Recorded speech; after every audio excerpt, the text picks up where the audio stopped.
Okay, let's see if we start getting some viewers. I will hide my screen for a second as we make sure everybody can see the links. Hold on.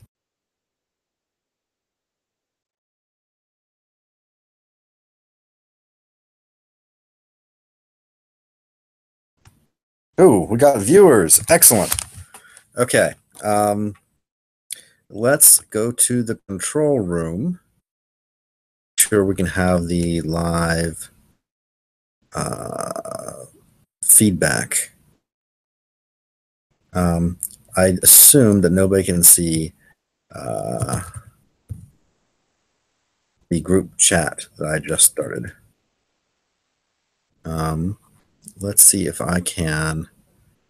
If anybody can see the group chat I just started, please respond to it. Otherwise, I am going to try to get my uh, link for the live comments so I can see what you guys are saying. Hold on.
Okay, and we now seem to have a link for the live chat. Put on Piazzas so people can get to it. Um, live text chat link.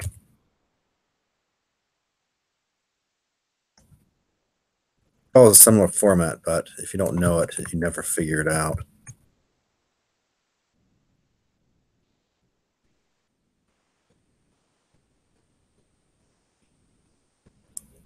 Okay, there we go. So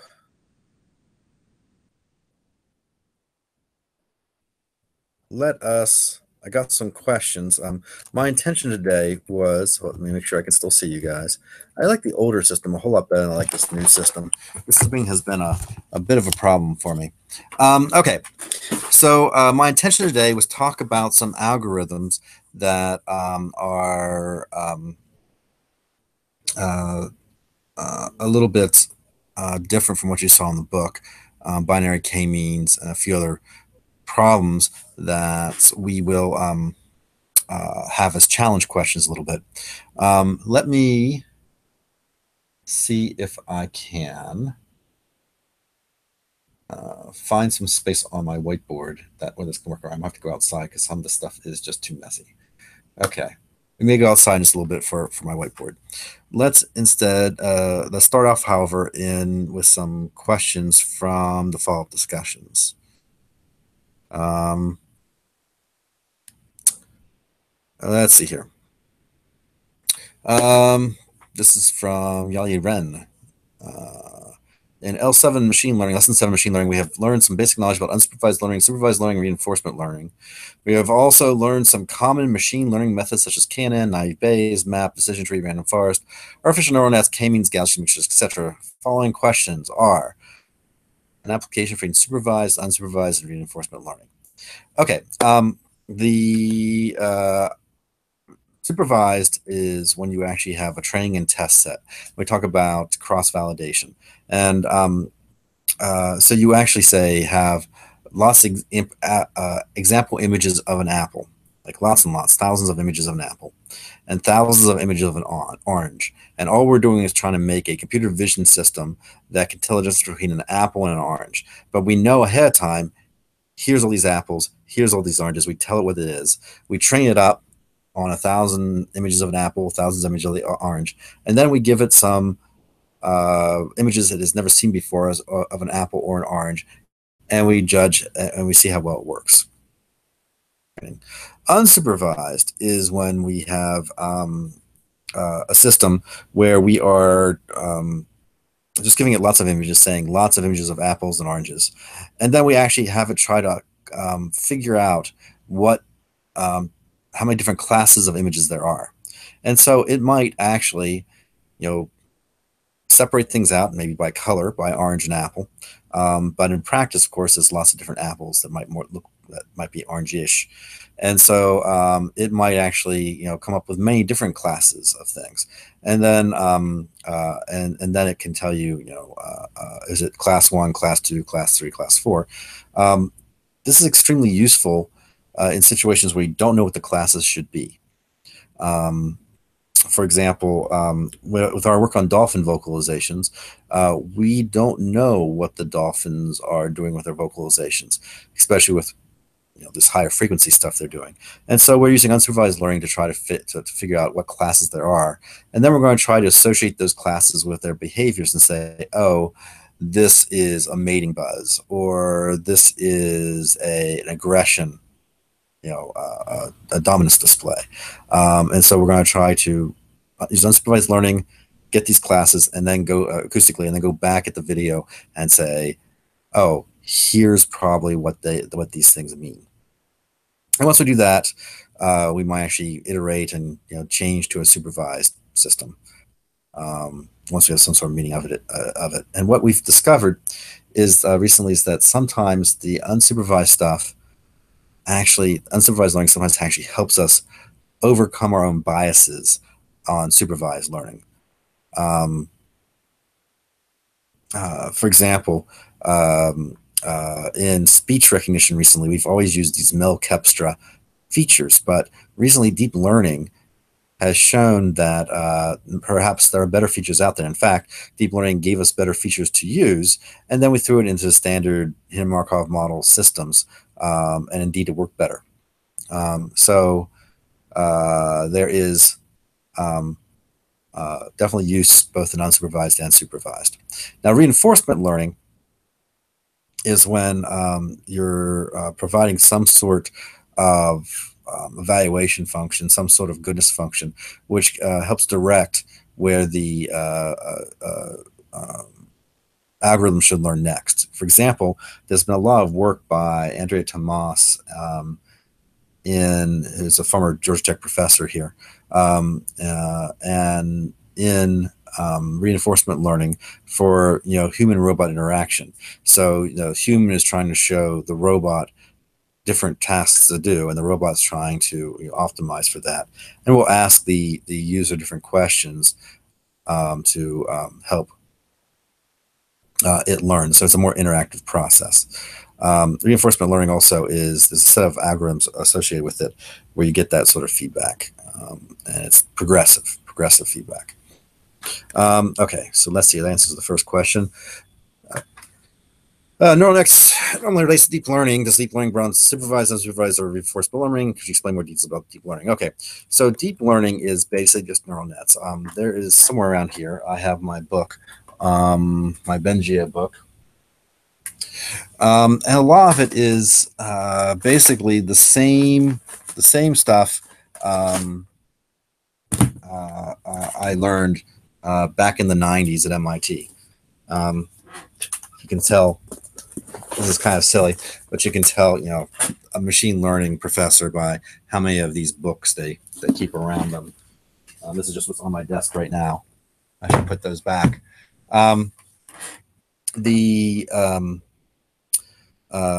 So neural nets is normally used for, these days, for supervised learning. You have, again, apples and oranges, and it's just trying to learn what makes the difference between an apple and an orange in an image.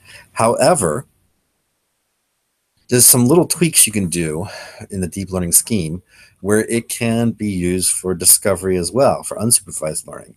And people got all excited about that for a little while, but unsupervised learning is traditionally much harder than deep learning. Than supervised learning. Takes a whole lot more data. And while there's initial sense of excitement about it, then it kind of petered out, and a lot of the researchers who were doing unsupervised now going back to more supervised stuff. This rises and falls in the industry depending when somebody finds a new exciting result with unsupervised, or we get more computer power or bigger data sets. And so you kind of expect to see this over time. I've seen unsupervised versus supervised go up and down all the time. I'm still very enthused about unsupervised learning in the deep learning stuff, in the neural net stuff, because folks in the neural net community have always kind of pointed out that you can isolate certain neurons that correspond to certain types of stimuli, and suppose you're trying to learn apple versus orange or some sort of visual thing. You can often find a neuron and look at its output and what it responds to, and look at what that image is, and kind of start understanding how the neural net understands things. Now, this is hard. This takes a little bit of skill and a lot of patience. With HMMs, it's a little easier sometimes to figure out what it's learning. But using neural nets in an unsupervised manner, deep learning in an unsupervised manner as well is a useful thing. As a matter of fact, deep learning just responds to the fact that it just corresponds to the fact you're using this hierarchy to learn sort of levels of components. It doesn't necessarily mean neural nets. You could do it with HMMs too. As a matter of fact, speech recognition oftentimes would have many different levels of neural nets, and we'll talk about that. Very different levels of structure that it is learning, and you see that a little bit in the sign language recognition, the speech recognition we do in lesson 8. Okay. Explain more details about deep learning. Go read in the book about the neural net stuff. That is the basic stuff. Now, things like dropout and LSTMs, that's not covered in the book. It will probably cover that in version 4 of the book, given what. But like I said, the Bengio book and the several other courses out there about deep learning you can actually get information on. Okay, could you provide a more detailed comparison between advantages, disadvantages, application advantages, disadvantages about several machine learning methods such as KNN, Bayes nets, map, decision tree, random forest, artificial neural nets, k-means, and Gaussian mixtures in solving concrete problems? Okay. Wow, this is a long and drawn out discussion. This is part of being a machine learning researcher, is knowing when to put which tool to pull out when. And one of the best ways to figure this out is to take some real problem and apply lots of methods to it and figure out which ones are best. And you do this again and again over time. And that is, so it's a lot of experience. Now,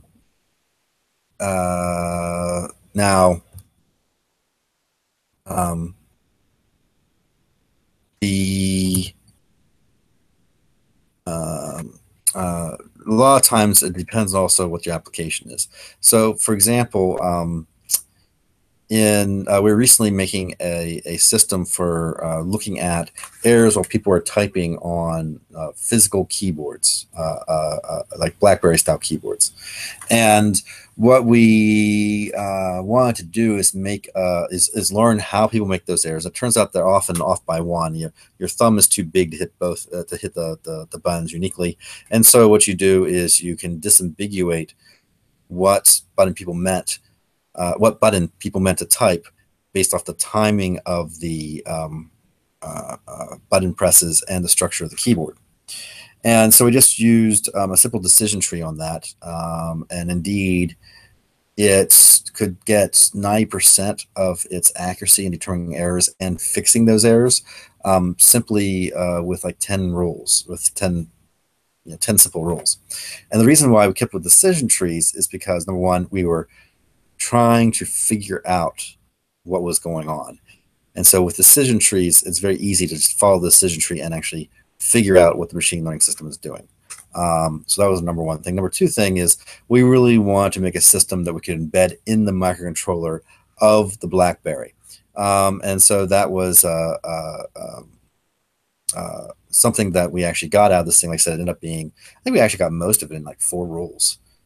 So that was a very successful use of machine learning decision trees in that case. All right, so that's when you when you need something that runs fast, or you want to learn and you want to learn something that about how it's working. Decision trees are useful. When you're doing simple things like maximum likelihood, or just looking at the Gaussians and looking at the decision boundary between the two, you can those problems are the ones you really love, because it means that your clusters of data, instead of being like this, it means like they're lumps that are very easy to distinguish, like this ellipsoids that are easily distinguishable by a hyperplane of some sort. And so therefore use machine learning, use maximum likelihood, because number one, it's sufficient, and number two, it's really fast to calculate, even faster than the decision trees in most cases, because you're just looking at a threshold, a single threshold in many situations. Stuff that's more complex like this, like where your classes look like that, then you really want something that can handle concave decision boundaries. And so you start looking at things like support vector machines or mixture Gaussians, decision trees, k-nearest neighbor, this sort of stuff. Things can have complex decision boundaries. Now, one of the interesting things to always think about with these things is of course, the time complexity and the understandability of the system. I also say one of probably the most important thing I can tell you about which method to select is always visualize your data. One of the first things you want to do as a machine learning person is visualize your data any way you can. Get as much as you can, get in front of your eyeballs and start looking at it. Because oftentimes finding the right feature is all you need to solve the problem. And matter of fact, that's one of the things we're going to be talking about today in a few minutes. All right.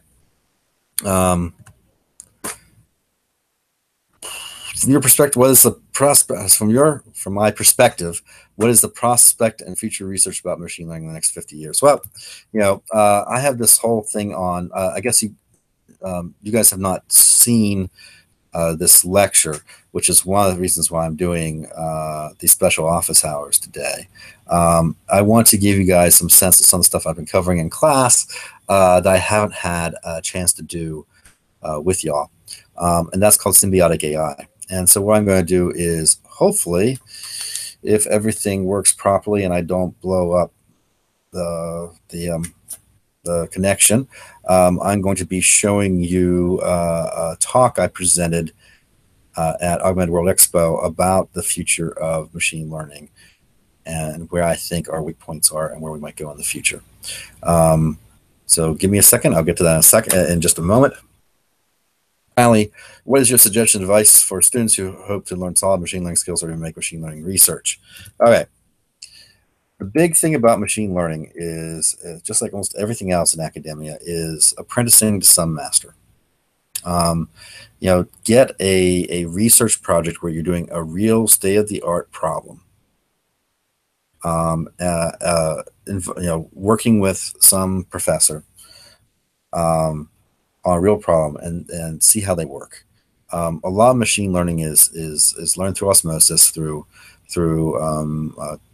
learning the vocabulary, the most recent vocabulary, with somebody who is active in the field, and learning how to look at a problem and understanding which problems are best attacked by which methods. Some of this you can learn on your own, right? You can download Weka or RapidMiner or even our toolkit at GT2K for the HMM stuff.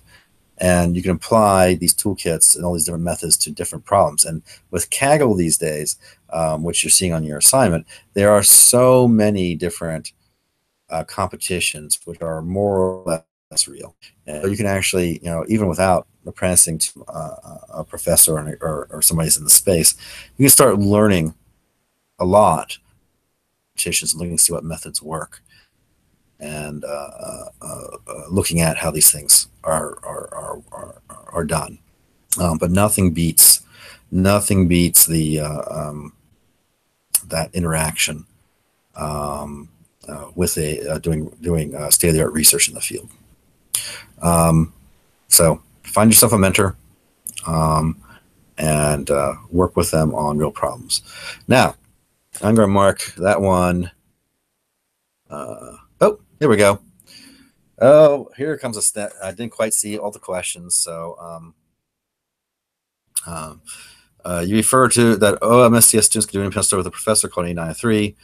What is the progress that A903 course was developed for OMSC students, whether it's procedure restriction role in the course? Now, your big problem is finding a professor to take on A903 with a online student.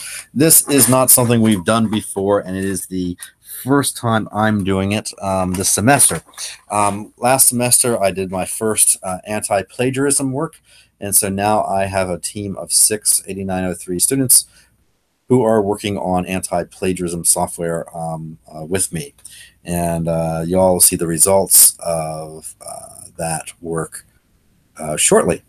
And we're trying to make the OMCS program better by eliminating the problem of plagiarism before it happens. And we're an AI class, so what better thing to do with an AI background that use AI to fight plagiarism on AI. And so it seemed like a suitable first A903 for me to do with students from this former students from this class. And I can say that the experience has been quite nice so far. We'll see how we transition from initial stuff to actually doing real bots on the web. Hanging out looking for plagiarism. So the jury's out on this, how well this is going to work. But like I said, there are A903. I think you can only count one. I think you can only count 3 credits of A903 for your particular degree or particular lecture credit or something like that. But it doesn't mean you can't do classes A903s repeatedly. It's the same thing with on-campus masters. You only use 3 of it for counting your elective stuff, and then the other future stuff is future classes are just classes for grades, and it's a good way to have a lot of fun, to learn a lot, and it's relatively low risk for the professor in that they're not paying you for a GRA, and they are getting some work. And the big thing we hate though is when students sign up for A903 and then don't do any work. We have to give them a bad grade.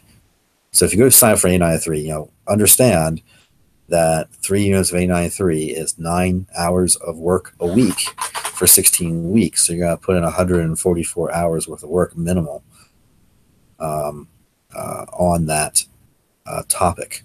You got to make sure your schedule is ready for that. And oftentimes what actually happens with A903s is that students spend a whole lot more time on it just because it's fun. And they enjoy it a lot and they learn a lot.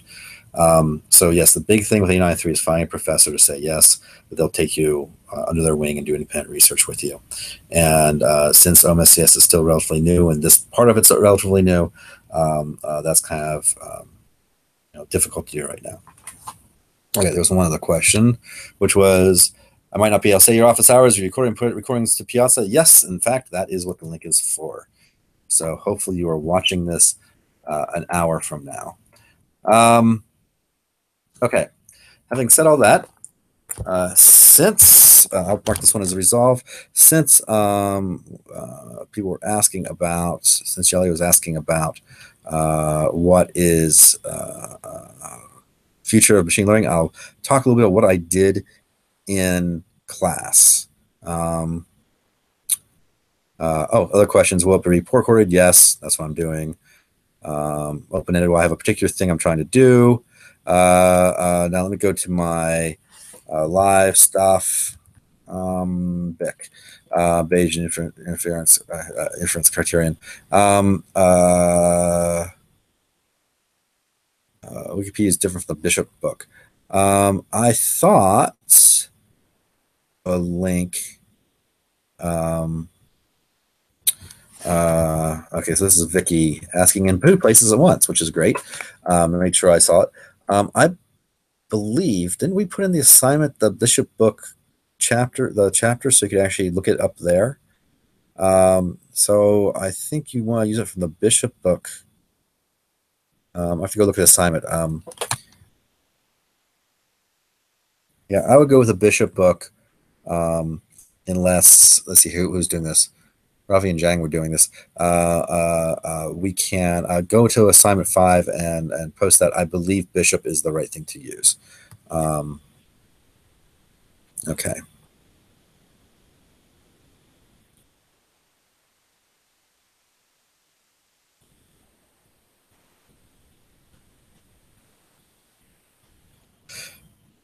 Oh, okay. I guess before I start with the next section, there's a question on AlphaGo here. I'm not sure if people are asking stuff, but it just showed up. I explain how DeepMind AlphaGo, the new DeepMind AlphaGo player was designed to beat the previous one. All I know is what I saw in the tech press, and personally, given how they report on my work, I do not trust them farther than I can throw them. They all, except for a few reporters who I actually respect because they understand the technology.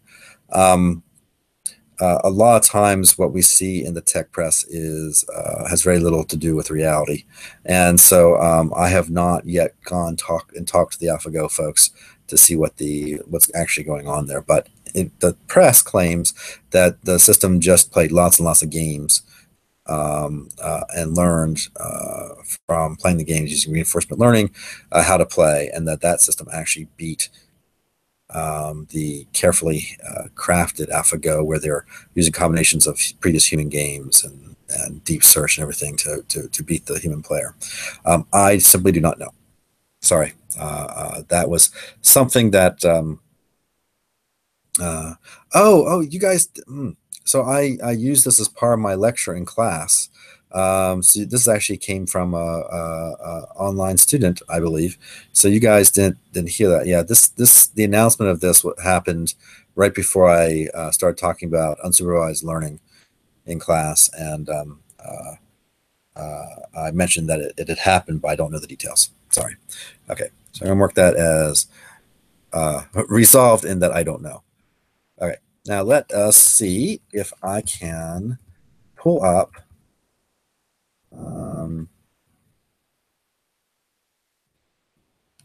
my slides. You know what? I am not going to open this in Office because that is probably going to cause everything to break.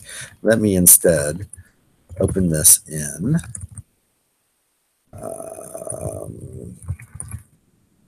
events for PDF. I think I can do this. Yeah, here we go. Now, let me share my screen.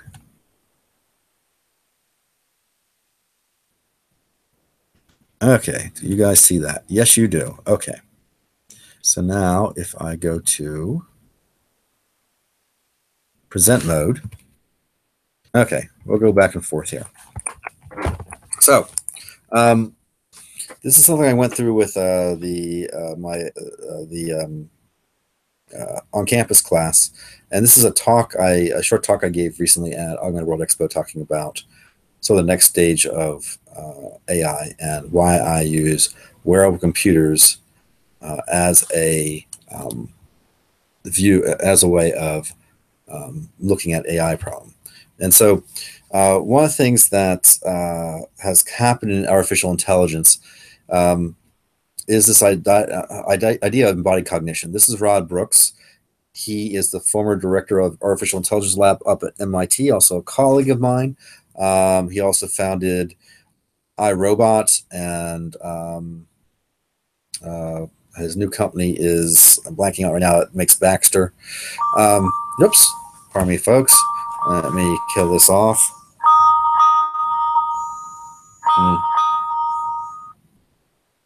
and get me from California. I'll call them back. So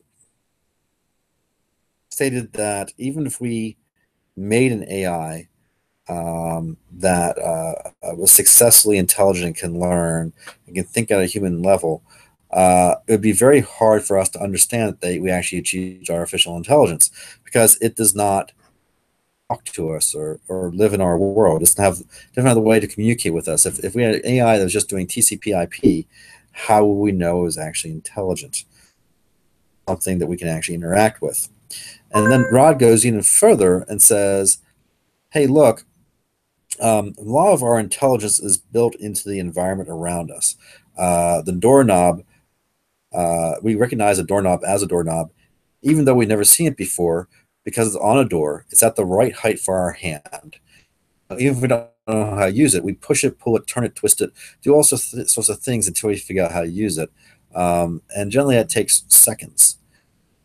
Well, if you had a robot that's like a Roomba, there'd be no way it could actually figure out how to use a doorknob. Matter of fact, it wouldn't even necessarily know what a doorknob was for because it doesn't have the same sort of manipulators and effectors and senses that we do. So Rod said in order to actually have an AI that was really be an AI, we should make a machine that sees as we see, hears as we hear, and actually can manipulate the world the way we can.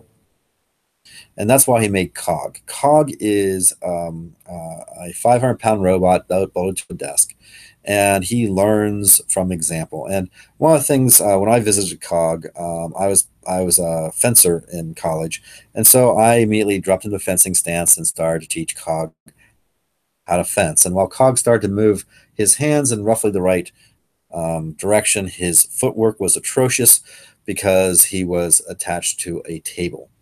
And that kind of shows one of the problems, in my opinion, of this approach.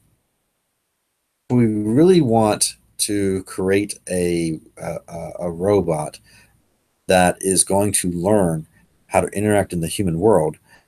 It's got to have enough data in order to actually do that. It's got to have this big data approach, and that's what I'm arguing for. So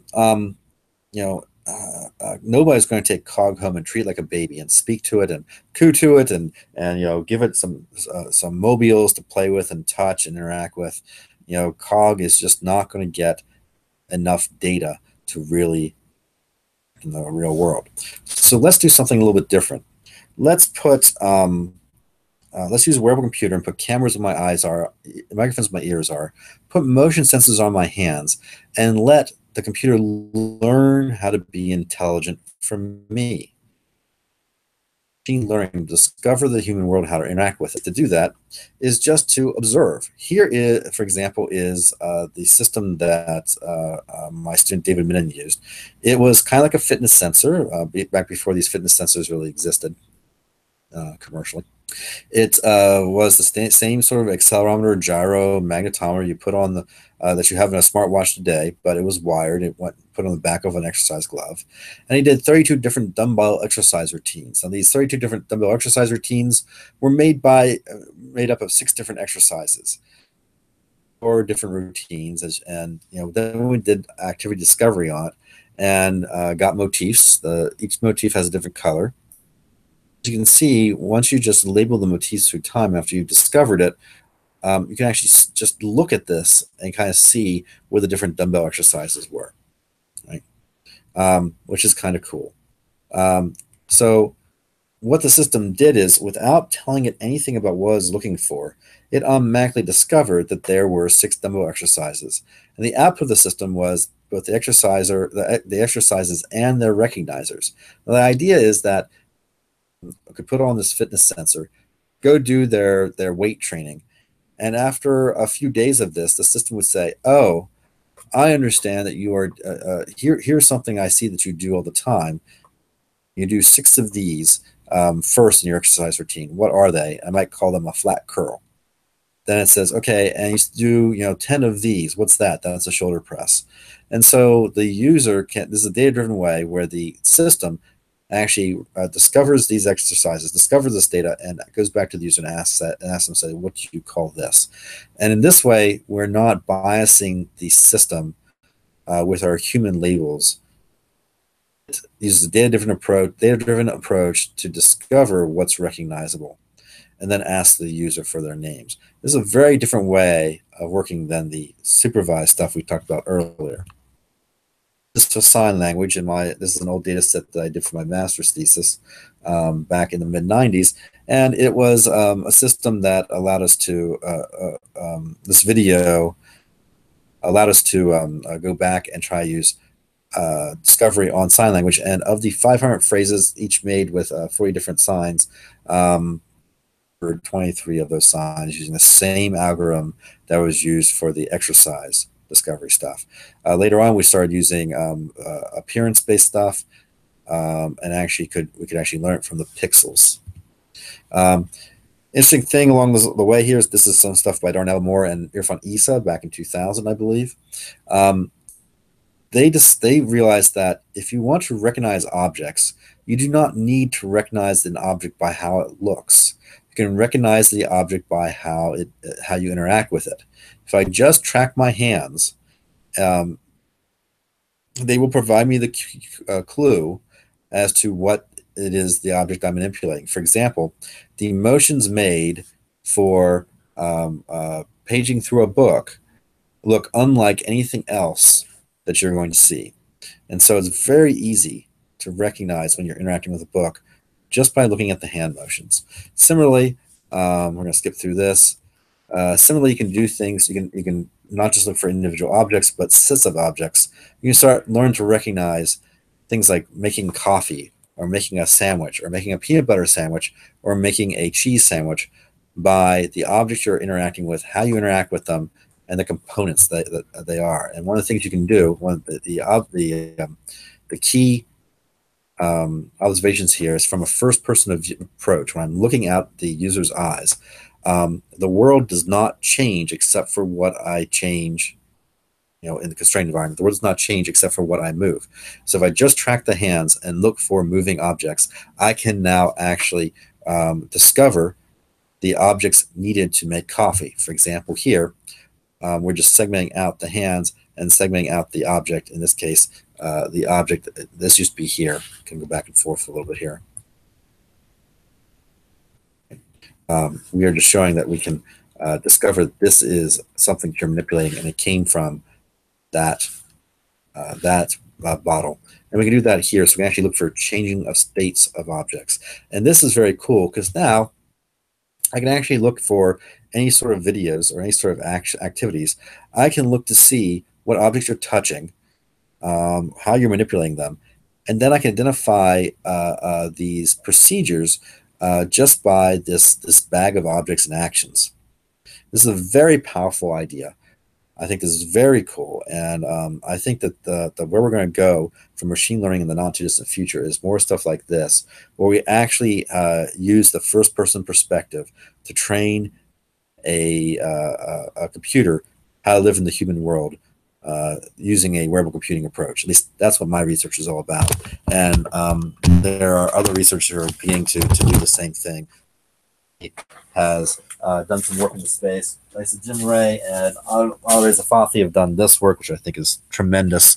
And we're seeing Bernd Schiele, Paul Lukovitz, a few other folks looking down this path as well.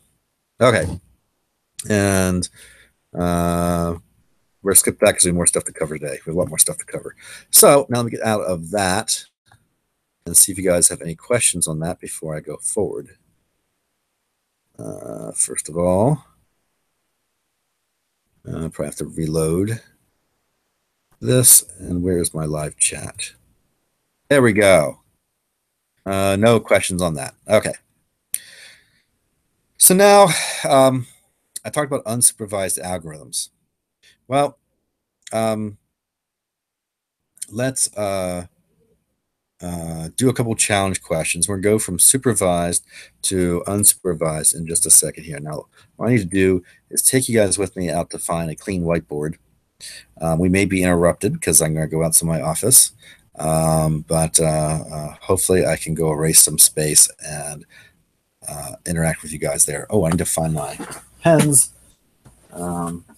Unfortunately, have this tendency to put them down, walk out with them. Nope. I actually found them. Good. We will see if this works. Hold on.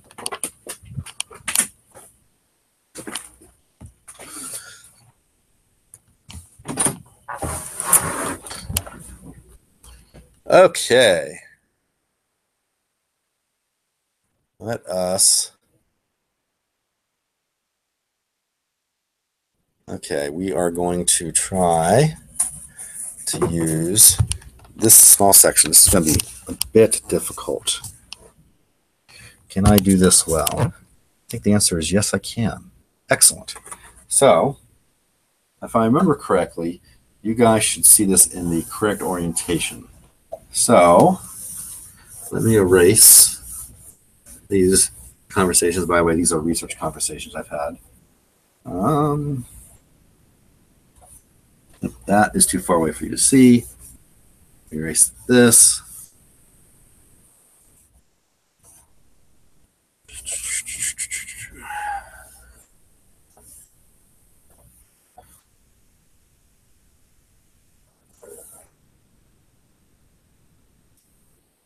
Okay, so, and yes, you can kind of see this is focused. Good. Let us start. Let me use a finer pens here. And we'll start. Okay. So the first things I'm going to do, these challenge questions are going to be listed out separately, but I'm going to go over it now.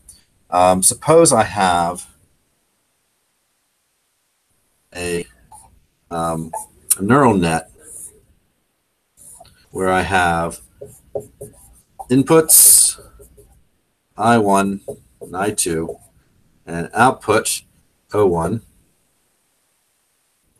And I have a truth table that looks like this. And let's see here.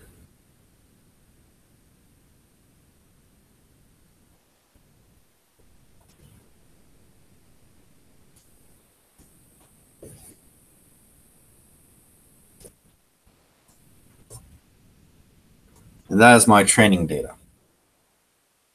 Can you guys see that? Barely. There we go. There we go. And so the question is, if I train up this neural net, what will it actually successfully model the data? Can it actually successfully solve this problem? So the first question I have for you guys online is, what type of neural net is this? Right. So let me go back and see if you guys can actually give me an answer. And you're hearing me okay and all that? Okay, so for the live chat folks, yeah, I think you can see this. What type of neural net is this? It was just got an input and an output.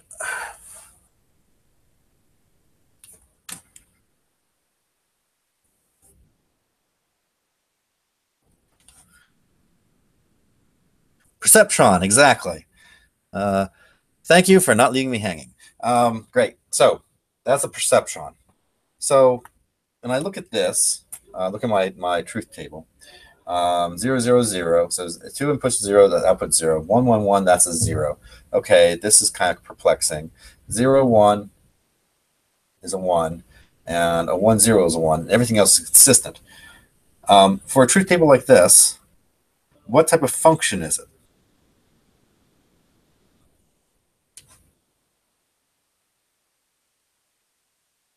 And I'll wait for an answer again.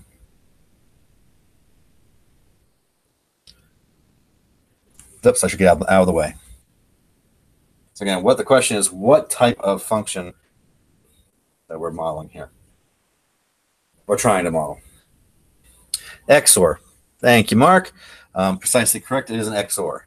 So we know from our reading that XOR is not modelable by a perceptron.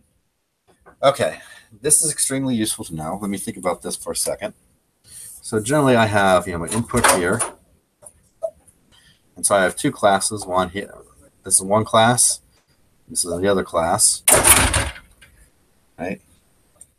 And since it's not linearly separable, there is no way to actually solve this with a perceptron. However, one of the things I can do is I can try to take this from a two-dimensional problem to a three-dimensional problem. I can try to take this point, for example, when I'm at one both times, and raise it up, and then draw a 3D plane through it where which does make it linear separable. And that is kind of what SVMs are doing. There's this idea of taking these complex problems and raising them to higher dimensions. Now, that's not necessary here. We know that if we add, more layers to this network, we can actually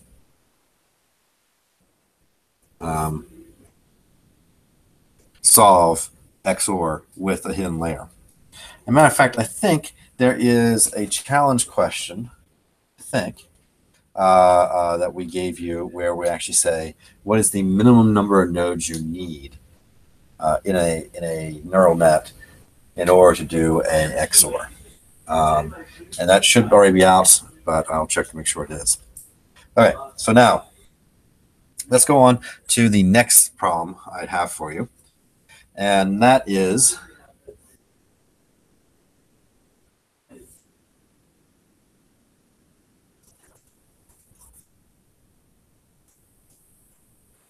trying to solve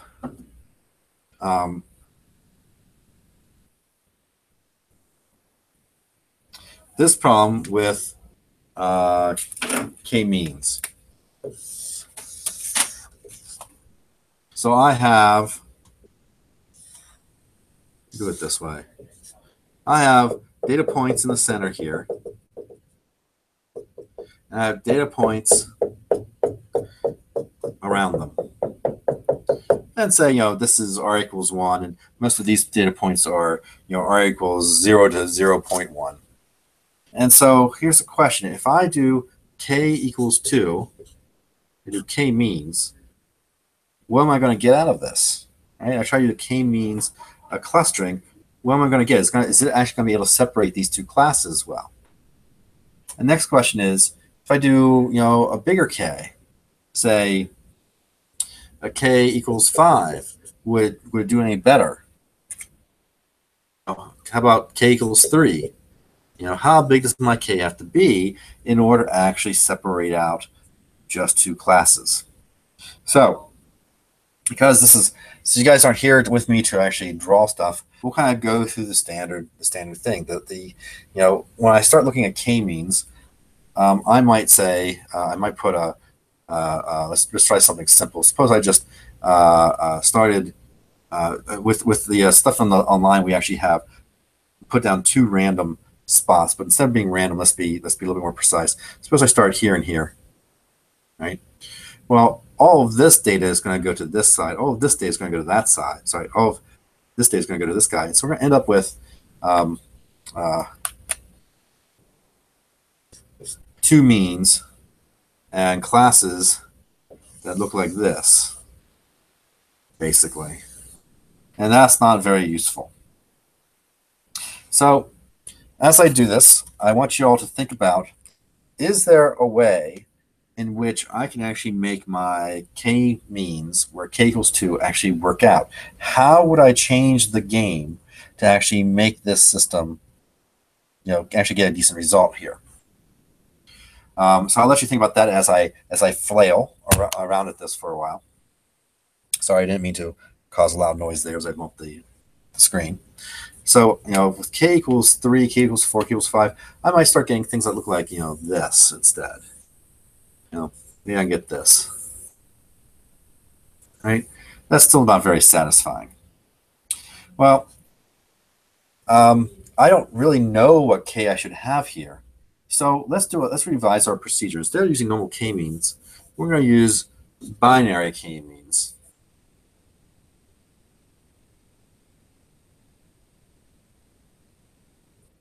And I am going to do a variant of it. There's lots of ways you can do binary k-means. I have to go look up the formal definition. But generally, I just have some algorithms in my head that I use. Here's one. Well, the first thing I'm going to do is going to find the mean. And in that case, it'll be oh, I need a different color.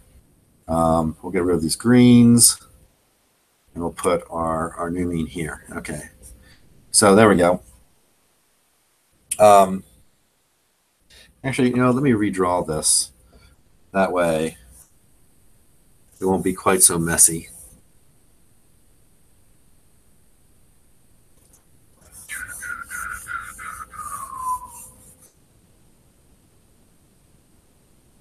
Let's redraw this. Okay, so now where's my black? Here's my black.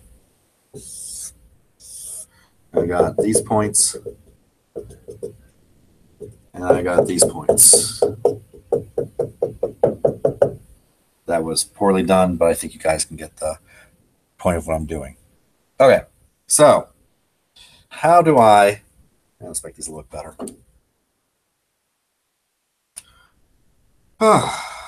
Okay, so binary k-means. I'm going to find the mean first, and then I'm going to split it slightly in the axis of most variance. Oh, well, that's a problem. It's basically the same in all directions. So I'm going to choose randomly to move it. I'm going to split it this way. Okay. And then I'm going to do the same thing I did before. I'm going to end up with these things here and here, doing these clusters as we had. Okay. Now I'm going to look at the variance in this cluster. I'm going to look at the inter-cluster variance. In other words, for all clusters, all pairwise clusters, what is the distance between these two means? And then I'm going to look at the intra-class. I should say interclass and intra-class variance, which is the variance of these guys, the data point in here, the data in here. And I'm going to say, okay, is my variance in these clusters, of the same order of magnitude as the variance between the clusters? The answer is yes. I didn't really explain much by doing this. So what I'm going to do is I'm going to take I'll do the first one here. I'm going to take this guy, and I'm going to split him again along the axis of most variance. And then I'm going to cluster him again. And what we might see, let's see if he is, he might, this is kind of a contrived example, but we're going to assume that these guys are going to end up doing this and this. Right? And so we just ended up making these quarters. And so we still got lots of points here, lots of points here, and we still have these, and our new means are here and here. That's still unsatisfying. But if I look, and I look at this distance, my interclass variance and my intra-class variance are still of the same order.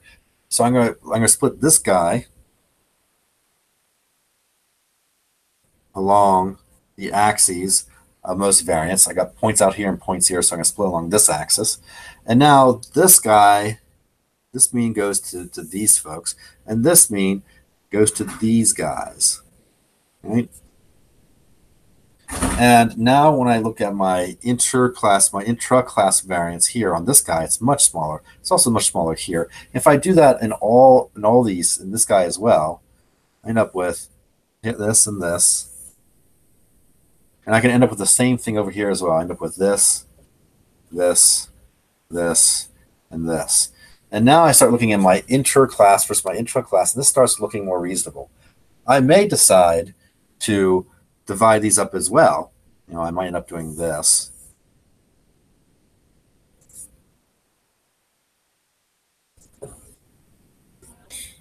And now my interclass and intra-class variance are smaller, right?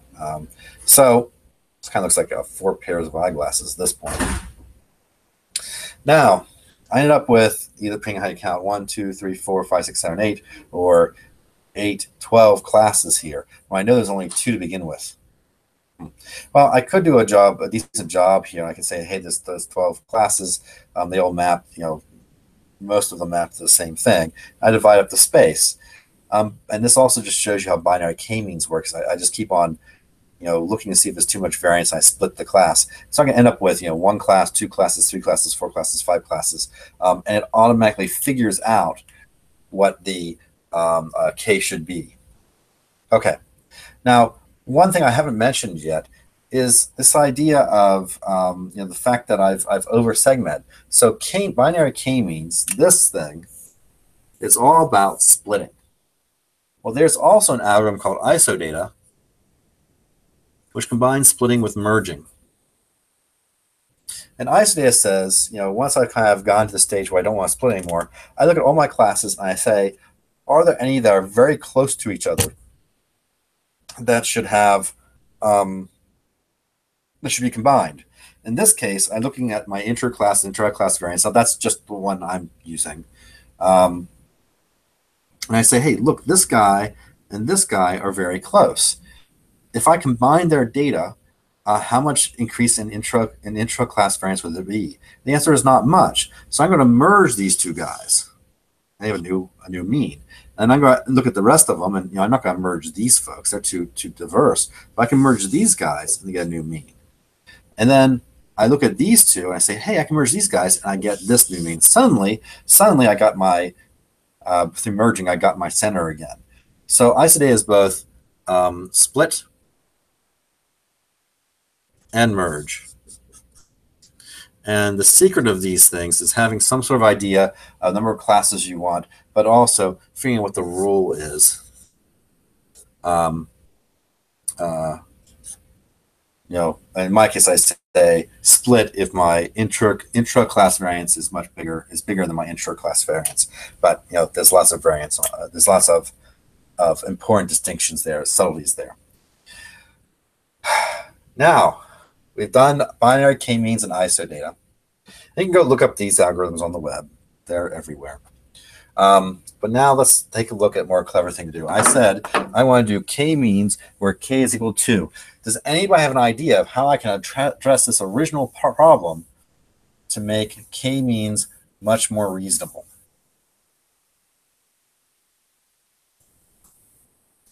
So again, I'm just going to do straight k-means, k equals 2, with that data. What should I do to make this problem tractable?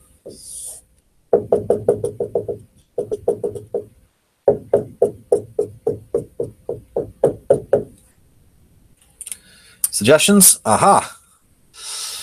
Add a third dimension of d equals r. There we go. That's not a bad idea. But we can make it, we don't even have to add a third dimension. What we can do is just change the dimensions. If I change this to polar coordinates, right, suddenly I can transform this thing. You guys still see this? Yes. So we're going to do this in miniature.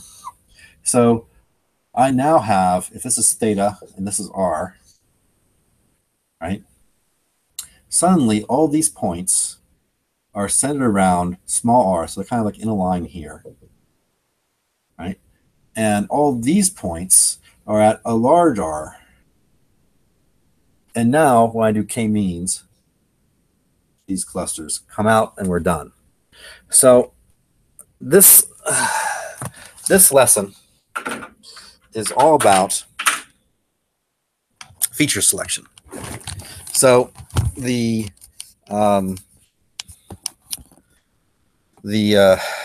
trick here is when you get a machine learning problem is to go and take a hard look at visualizing your data and say, is there a better feature space in which I could do the recognition or the discovery?